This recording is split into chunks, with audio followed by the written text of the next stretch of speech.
प्रवीण जी। राधे राधे। राधे राधे महाराज जी। महाराज जी, अगर मेरी पत्नी पूजा पाठ कर रही हो तो क्या उसका फल उसके पति को प्राप्त होता है क्या महाराज जी? नहीं, उसका चिंतन, उसका भजन उसको पूरा का पूरा प्राप्त होगा। आप यदि साधन भजन करेंगे तो आपने पाणी ग्रहण लिया है, आपकी अर्धांगिनी उसको प्राप्त होगा। लेकिन उसका साधन भजन किया हुआ वो चाहे आपको दे तो आपको प्राप्त हो सकता है, नहीं तो नहीं। आप चाहो या ना चाहो वो चाहेगा। जैसे आप गंगा स्नान करने गए तो उसका आधा पुण्य फल उसको मिलेगा, क्योंकि वो अर्धांगिनी है।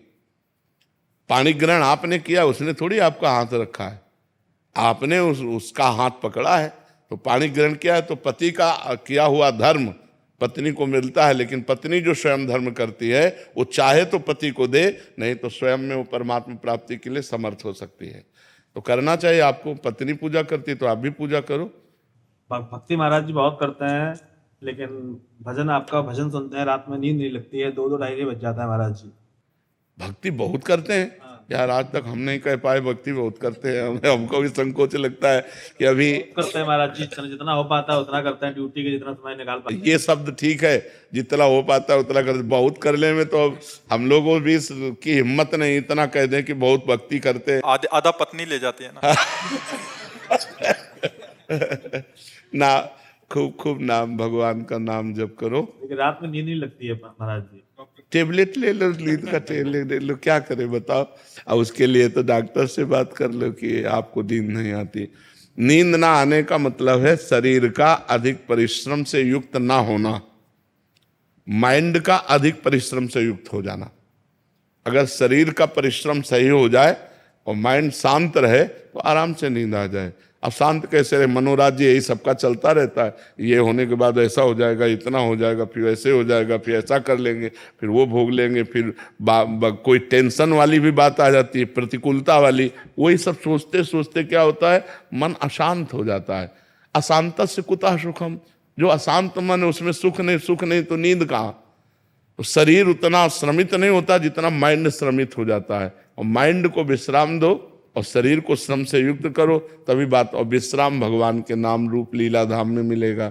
तब लग कुशल न जीव कहूँ, सपने हो मन विश्राम, जब लग भजत न राम को, शोक धाम तज काम। तो इसलिए भाई नाम जप करो, भगवान के सत्संग सुनो, भगवान की लीला कथा सुनो, तो उससे आनंद की प्राप्ति हो। पाप कर्म से बचो।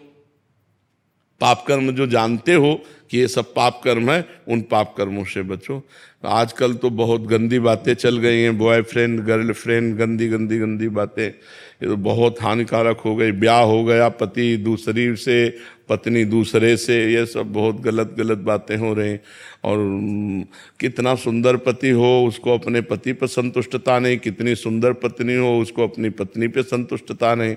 आज हमारे धार्मिक भारत देश में ये जो गंदी बातें प्रचलित हो गई, कितना मतलब अनिष्ट हो रहा है। पति पत्नी पे विश्वास नहीं रह गया।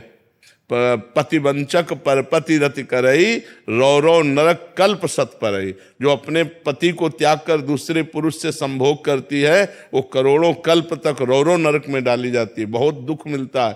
पर कौन, जब शास्त्र स्वाध्याय नहीं तो मनमानी आचरण होते चले जा रहे हैं।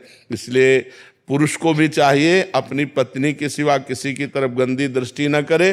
पत्नी को चाहिए अपने पति के सिवा किसी की तरफ गंदा भाव न रखे।